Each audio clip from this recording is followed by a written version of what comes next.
ரொம்ப simplest method என்ன சொல்வேன் அப்படின்னா, பெட்டர் கோ ஃபார் ஒரு ஸ்மாலாக ஒரு சின்ன லேப் செட் பண்ணுற மாதிரி ஏற்கனவே பல வீடியோவில் சொல்லியிருக்கேன்.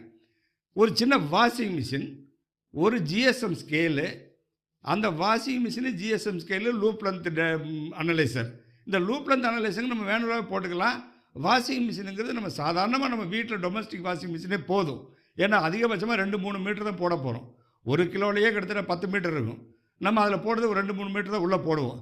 இதை போட்டு வாஷ் பண்ணால் ஃபஸ்ட்டு வாஷிங்கில் என்ன நிற்குதோ கிட்டத்தட்ட அதுதான் உங்களுடைய காம்பேக்டிங் ரிசல்ட். அப்போது நமக்கு ஏதாவது டவுட் இருந்ததுன்னா, நமக்கு டேட்டாஸ் வேணும்னா நம்ம அதை பண்ணித்தான் ஆகணும். அது நம்ம தாராளம் ஒவ்வொரு வாட்டி லேபுக்கு போய் அலையணும்னு அவசியம் இல்லை. நாமளே அதை பண்ணிக்க முடியும், நாமளே செஞ்சுக்க முடியும் அப்படிங்கிறது தான் இந்த கம்மிங் வீடியோவில் நம்ம பார்க்க போகிறோம். ஸோ இன்றைக்கி நம்ம வந்து ஒரு கிரே ஃபேப்ரிக் எடுத்திருக்கோம். அந்த கிரே ஃபேப்ரிக் என்னங்கிறது என்ன? முதல்ல வந்து இதை வந்து 2-3 வகையாக சொல்லுவாங்க. கிரேம்பாங்க, கிரீஜும்பாங்க.